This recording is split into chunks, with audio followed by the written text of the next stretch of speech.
નમસ્કાર મિત્રો, આજે આપણે નવા ચેપ્ટરની શરૂઆત કરીએ. પાંચમું ચેપ્ટર છે કે જેનું નામ છે દ્રવ્યની અવસ્થાઓ, સ્ટેટ ઓફ મેટર્સ. આપણે આગળના ધોરણથી ભણતા આવીએ છીએ કે ભાઈ મુખ્ય દ્રવ્યની ત્રણ અવસ્થાઓ છે, ઘન, પ્રવાહી અને વાયુ. એમાંથી સૌથી સાદી અવસ્થા છે ને એ વાયુ અવસ્થા છે. આ ચેપ્ટરમાં આપણે વાયુ અને પ્રવાહી અવસ્થા વિશે થોડીક વાત કરવાની છે.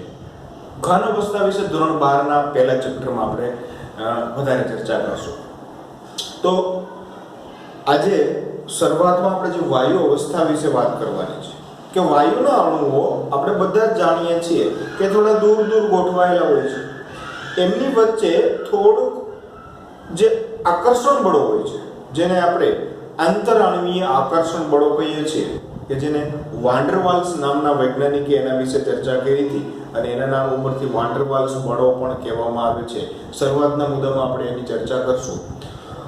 વાયુ અવસ્થા એ ત્રણ અવસ્થાઓ મુખ્ય છે, એમાંથી સૌથી સાદી અવસ્થા છે.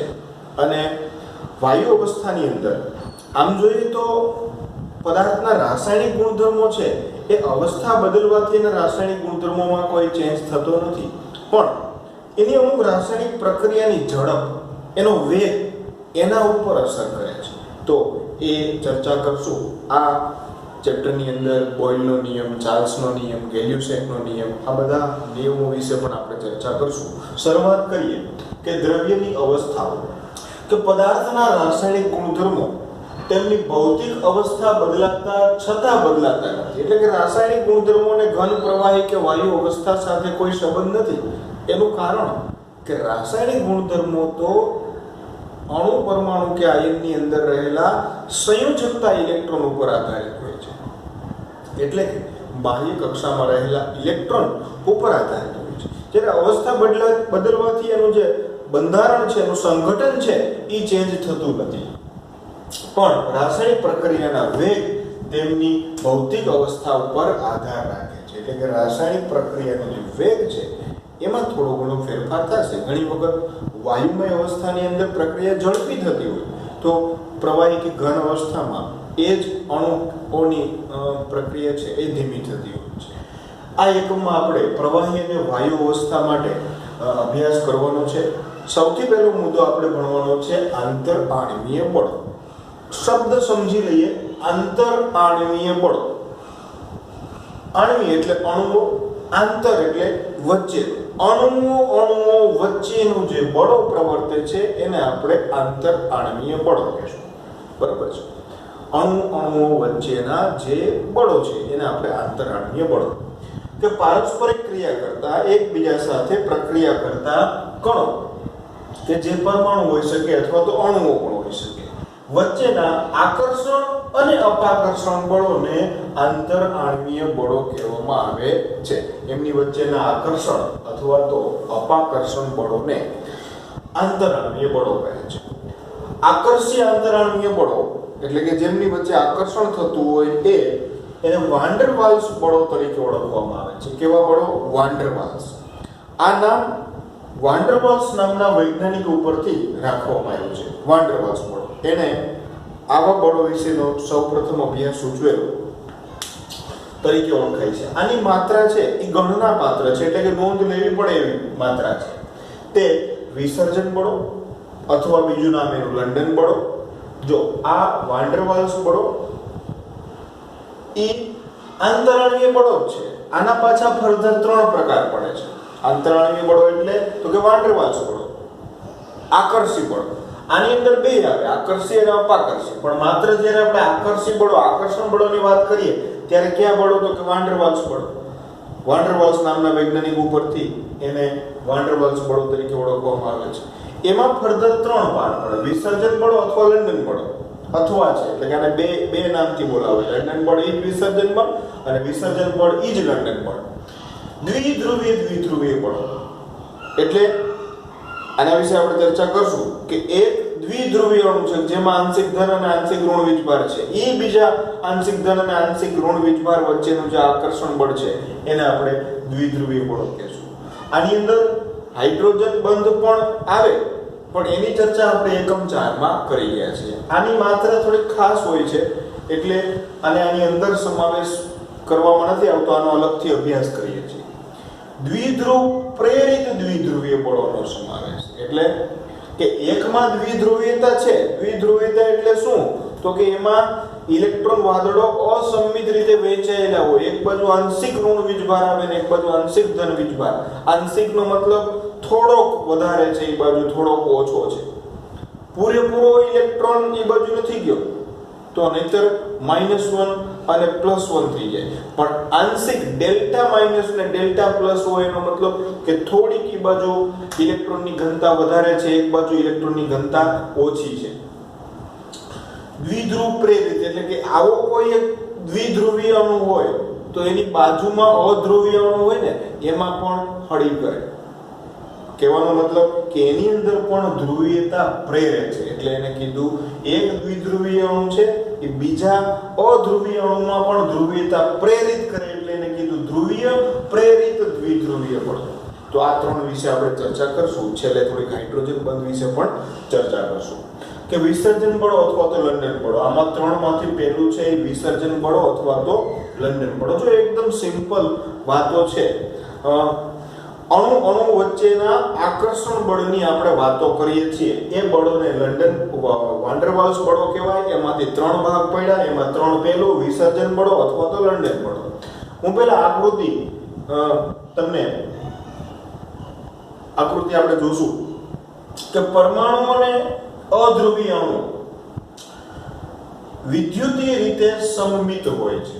એટલે કે જ્યારે પરમાણુ છે અથવા તો અધ્રુવીય અણુ હોય ને એ આખાની અંદર ઇલેક્ટ્રોન ઘનતા આખામાં સરખી રીતે વહેંચાયેલી હોય. એટલે કે ક્યાંય ઓછી કે ક્યાંય વધારે બહુ એવું જોવા મળે નહીં. એના માટે શબ્દ વાપર્યો છે સમમિત હોય. એટલે આખામાં સરખી રીતે વહેંચાયેલી હોય છે અને તેમને ધ્રુવીય ચાક માત્રા હોતી નથી, કારણ કે તેમના ઇલેક્ટ્રોનીય ભાર વાદળો સમમિત રીતે એટલે કે બધી રીતે સરખી રીતે વહેંચાયેલા હોય છે. પણ આ કોની વાત કરી? તો કે પરમાણુ અને અધ્રુવીય અણુઓમાં.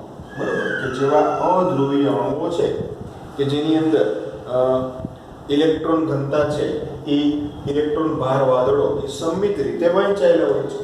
પરંતુ ક્ષણિક સમય માટે જો હવે પહેલા તો આખાઈમાં સરખી રીતે વહેંચાયેલા હતા. અહીં જ્યારે પૂછે કે આ A અને આ B આપણે બે પરમાણુ લઈ લીધા, એમાં શરૂઆતમાં ઇલેક્ટ્રોન વાદળ છે આખાઈમાં સરખી રીતે વહેંચાયેલું છે. હવે કોઈ કારણોસર ક્ષણિક સમય માટે આવા પરમાણુઓ અને અણુઓમાં દ્વિધ્રુવીયતા વિકસી શકે. ક્ષણિક થોડા સમય માટે આની અંદર દ્વિધ્રુવીયતા વહેંચે એટલે કે એક બાજુ ઇલેક્ટ્રોન ઘનતા વધે અને બીજી બાજુ ઇલેક્ટ્રોન ઘનતા ઘટે. જો અહીંયા મેં એરો બતાવ્યો એનો મતલબ કે આ જે જમણી બાજુ છે ઇલેક્ટ્રોન ઘનતા વધી અને ડાબી બાજુ ઇલેક્ટ્રોન ઘનતા ઘટી. એ પરમાણુમાં આવું જ B પરમાણુમાં પણ થયું કે ઇલેક્ટ્રોન ઘનતા ઘટી અને ઇલેક્ટ્રોન ઘનતા અહીંયા વધી અને આમાં ઘટી. એટલે કે આ બાજુ પ્લસ ચાર્જ આવ્યો અને આ બાજુ ઋણ વીજભાર આવ્યો. આ એક અણુમાં ક્ષણિક આવું થયું હતું. આની અસરને લીધે બીજો અણુની અંદર પણ આ ધ્રુવીયતા પ્રેરિત થાય છે. આ અસર છે આ અણુને લીધે થાય છે.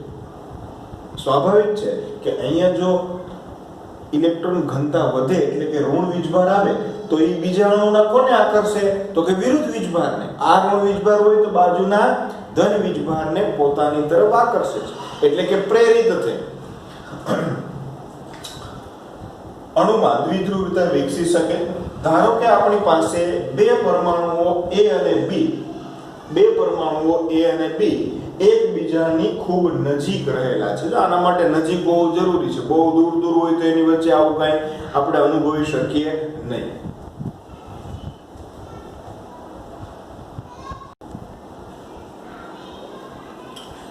A અને B આ જે બે અણુઓ છે એ બંને અધ્રુવીય હતા. હવે એક અણુની અંદર ક્ષણિક ધ્રુવીયતા ઉત્પન્ન થાય છે. એટલે કે આમાં જે ઇલેક્ટ્રોન વાદળ એક સરખી રીતે વહેંચાયેલું હતું એની બદલે જમણી બાજુ ઇલેક્ટ્રોનની ઘનતા વધે અને ડાબી બાજુ ઇલેક્ટ્રોનની ઘનતા ઘટે. આ બાજુ ઋણ વીજભાર આવે અને આ બાજુ ધન વીજભાર આવે. હવે આ ઋણ વીજભારને લીધે એની બાજુનો જે બીજો પરમાણુ હતો એ અધ્રુવી હતો, આવી રીતે.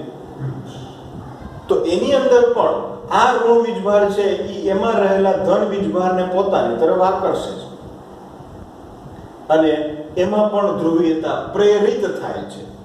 જો કે પરમાણુ A અને પરમાણુ B ની ક્ષણિક ધ્રુવીયતા એકબીજાને આકર્ષે છે અને અણુમાં ક્ષણિક ધ્રુવીયતા પ્રેરિત થાય છે. આ જે અણુઓ છે એની અંદર ક્ષણિક ધ્રુવીયતા પ્રેરિત થાય છે.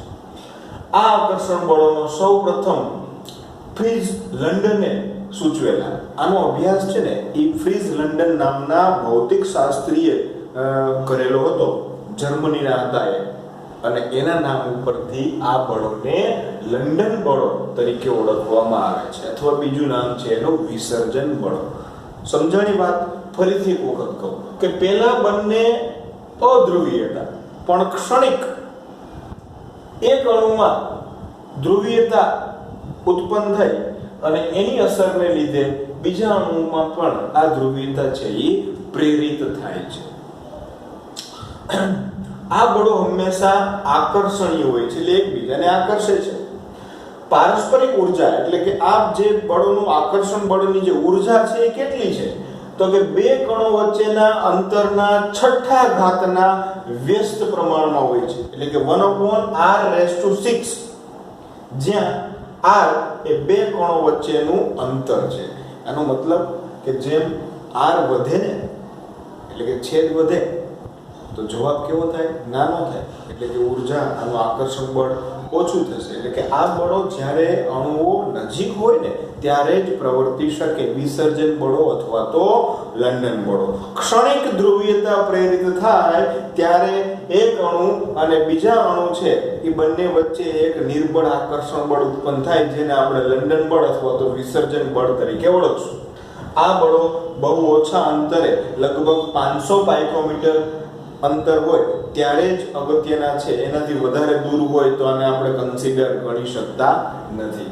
અને તેમની માત્રા એ કણની ધ્રુવીભવનીયતા પર આધાર રાખે છે, એટલે કે કેટલીક ધ્રુવીયતા ઉત્પન્ન થઈ ક્ષણિક, જો વધારે થશે તો એમની આ આકર્ષણ બળની માત્રા પણ કેવી હશે? વધારે હશે.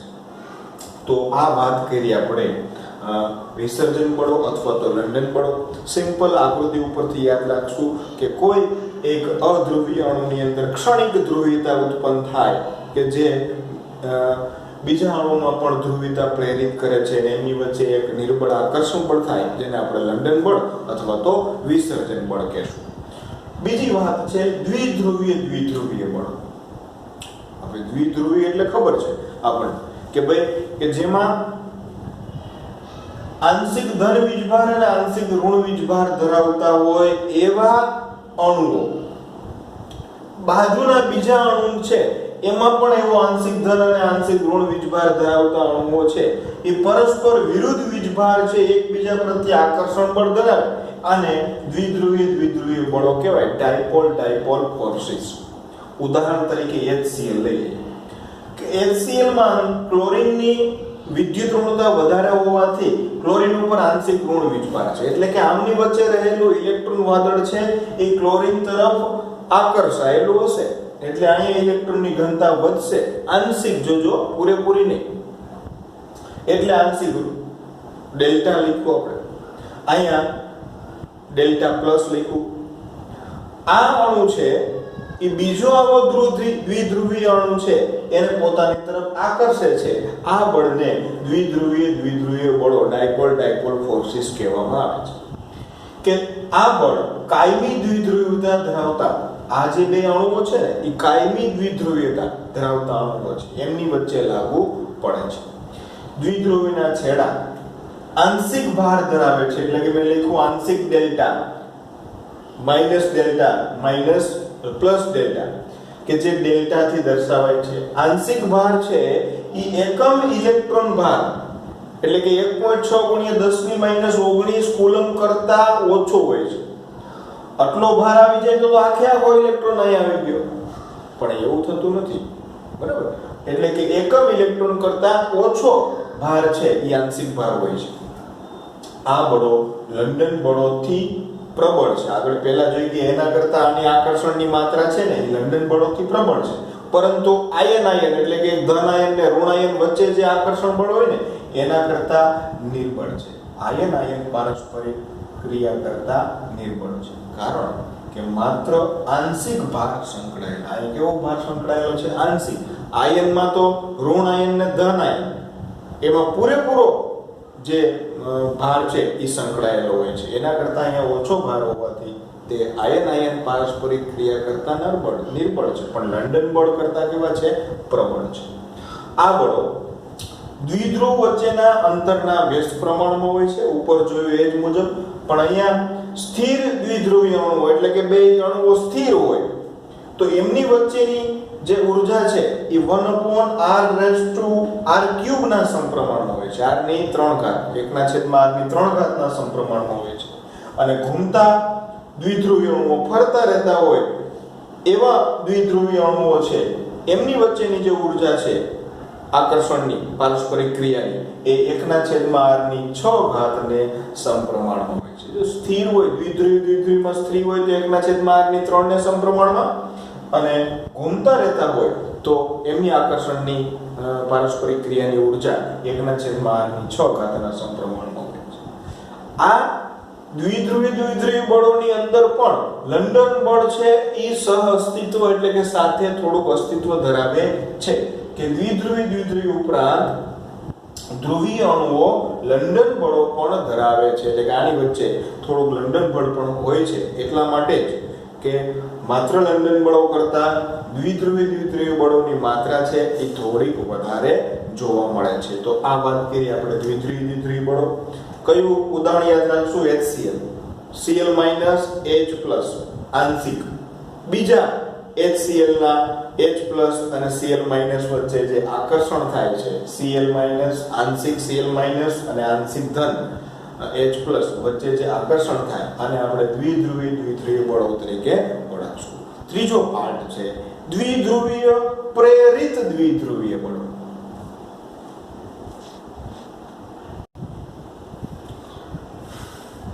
મિત્રો, આ બળોની અસર એવી છે કે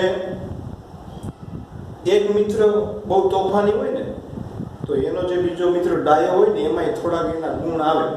એના જેવી વાત છે કે એક અણુ છે એ ધ્રુવીય છે, કાયમી ધ્રુવીય છે, તો એની બાજુમાં અધ્રુવીય અણુ છે, બરાબર?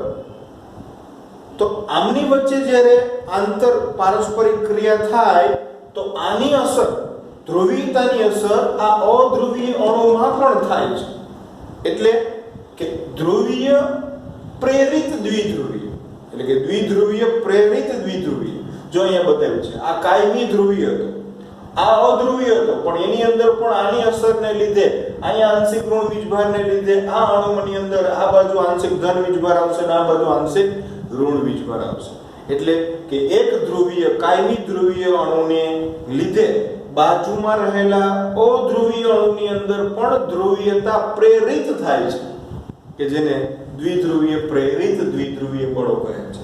કે આ બળો કાયમી દ્વિધ્રુવીયતા ધરાવતા ધ્રુવીય અણુઓ કાયમી દ્વિધ્રુવીયતાની ઉણપવાળા અણુઓના, એટલે કે આ કાયમી દ્વિધ્રુવીયતા નથી, આમાં કાયમી દ્વિધ્રુવીયતા હતી, ઉણપવાળા અણુઓના વિદ્યુતીય તટસ્થ વાદળને, એટલે કે આમાં જે ઇલેક્ટ્રોન ઘનતા છે એ સંમિત રીતે વહેંચાયેલી છે, વાદળને વિકૃત કરે છે, એટલે કે એમાં ફેરફાર કરે છે અને દ્વિધ્રુવીયતા પ્રેરિત કરે છે. આવી રીતે એમાં પણ દ્વિધ્રુવીયતા પ્રેરિત થાય છે. પહેલા એમાં એક સરખી રીતે વહેંચાયેલું હતું ઇલેક્ટ્રોન વાદળ, પણ એની બાજુમાં આ કાયમી ધ્રુવીય અણુ આવે છે ત્યારે એની અંદર પણ ધ્રુવીયતા પ્રેરિત થાય છે. બસ આટલી જ વાત આમાં યાદ રાખવાની છે કે પારસ્પરિક ક્રિયા ઊર્જા એમની વચ્ચે 1/r ની 6 ઘાતને સમપ્રમાણમાં હોય છે. મોટા કદવાળા અણુઓ સહેલાઈથી ધ્રુવીભૂત કરી શકાય છે, એટલે જેમનું કદ મોટું હોય ને એની અંદર આ ધ્રુવીયતા સહેલાઈથી પ્રેરિત કરી શકાય. ઊંચી ધ્રુવીભવનીયતા આકર્ષણીય પારસ્પરિક ક્રિયાની તાકાત વધારે છે. જેમ આની ધ્રુવીભવનીયતા વધારે એમ એની આકર્ષણની પારસ્પરિક ક્રિયાની તાકાત વધે. આ બળોની સાથે પણ લંડન બળો સહઅસ્તિત્વ ધરાવે છે. એટલે ત્યાંની અંદર પણ લંડન બળો નું અસ્તિત્વ જોવા મળે છે. તો આ વાત હતી દ્વિધ્રુવીય પ્રેરિત દ્વિધ્રુવીય બળો. 3 બળો જોયા. પેલું લંડન બળ અથવા તો વિસર્જન બળ, બીજું દ્વિધ્રુવીય એટલે કે HCl બળ, અને ત્રીજું દ્વિધ્રુવીય પ્રેરિત દ્વિધ્રુવીય બળ એટલે કે એક ધ્રુવીય હતો કાયમી, બીજો નહોતો, પણ પેલાની અસરને લીધે એમાં પણ ધ્રુવીયતા પ્રેરિત થઈ. હવે H બંધ, જો લાસ્ટ ચેપ્ટરની અંદર આપણે હાઇડ્રોજન બંધ વિશે ભણી ગયા છે. આ પણ એક પ્રકારનું આંતરાણવીય પારસ્પરિક ક્રિયા બળ છે, પણ આનું મૂલ્ય આ જે ઉપરના 3 બળો કરતા થોડું વધારે હોય છે. એટલે આનો અલગથી અભ્યાસ કરવામાં આવે છે. જે આપણે કહ્યું કે હાઇડ્રોજન બંધ નાઇટ્રોજન, ઓક્સિજન, ફ્લોરિન જેવા વધારે વિદ્યુત ઋણતા ધરાવતા તત્વો પૂરતું મર્યાદિત ગણવામાં આવે છે. છતાં ક્લોરીન સાથે પણ ક્યારેક એ હાઇડ્રોજન બંધમાં ભાગ લે છે. ક્લોરીન સાથે એ હાઇડ્રોજન બંધ ક્યારેક બનાવે છે. હાઇડ્રોજન બંધની ઊર્જા 10 થી 100 કિલોજૂલ પ્રતિ મોલ જેટલી ગણવામાં આવે છે. HF અને HF વચ્ચેનો હાઇડ્રોજન બતાવેલો છે કે જેમાં આંશિક ઋણ વીજભારિત ફ્લોરિન આંશિક ધન વીજભારિત હાઇડ્રોજન વચ્ચે એક આકર્ષણ બળથી જોડાય છે, જેને આપણે હાઇડ્રોજન બંધ કહીએ છીએ. જ્યારે બે અણુઓને એકબીજાની નજીક લાવવામાં આવે ને ત્યારે ઇલેક્ટ્રોન વાદળો એટલે કે ઋણ વીજભાર બે અણુઓના કેન્દ્રો વચ્ચે એટલે કે ધન વીજભાર આપણને ખબર છે કે ઇલેક્ટ્રોન વચ્ચે અપાકર્ષણ થાય, ધન વચ્ચે પણ અપાકર્ષણ બળો અસરકારક થવા માટે એટલે કે જ્યારે અણુઓને બહુ નજીક લઈ આવવામાં આવે, સંકોચવામાં આવે, ત્યારે એમની વચ્ચેના ઇલેક્ટ્રોન અને કેન્દ્ર વચ્ચે અપાકર્ષણ થવા માંડે છે. અને જો અણુઓ વચ્ચેનું અંતર ઘટાડતા અપાકર્ષણ બળોની માત્રા વધુ ઝડપથી ઘટે છે, અને આ કારણે પ્રવાહી અને ઘનને દબાવવા મુશ્કેલ છે. તમે હવા ભરેલો ફુગ્ગો હશે ને તો એને તમે દબાવી શકશો, કાં તો કે ના અણુઓ છૂટા છે એટલે એમને તમે દબાવી શકો. જ્યારે તમે એક ઘન પદાર્થ લેશો, એને દબાવવાની કોશિશ કરશો તો એ દબાશે નહીં, કારણ કે એના અણુઓ નજીક છે અને બધા જ અણુઓ એકબીજા સાથે અપાકર્ષણ પણ ધરાવે છે.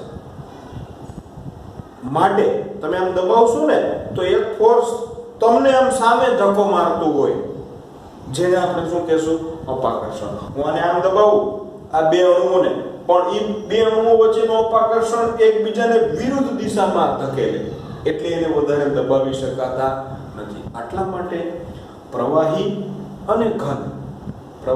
અને ઘનને દબાવવા મુશ્કેલ છે. અસંકોચનીય છે આપણે એવો શબ્દ એના માટે વાપરશું. તો આજના આ લેક્ચરની અંદર આપણે થોડીક પ્રસ્તાવના જોઈ, એના પછી આંતરાણવીય આકર્ષણ બળો કે જે આકર્ષી બળો હતા ને એને આપણે વાન ડર વાલ્સ બળો કીધા, અને એમાં 3 પ્રકારના બળો આવ્યા: વિસર્જન અને લંડન બે એક, પછી દ્વિધ્રુવીય બળો, અને ત્રીજું દ્વિધ્રુવીય પ્રેરિત દ્વિધ્રુવીય બળો. અને હાઇડ્રોજન બંધ વિશે આપણે આગળ ચર્ચા કરી હતી. અને અપાકર્ષણ બળો એ પ્રવાહી અને ઘનને આપણને દબાવવા મુશ્કેલ બને છે, એટલે કે અસંકોચનીય હોય છે, એના માટે વપરાય છે. ધન્યવાદ.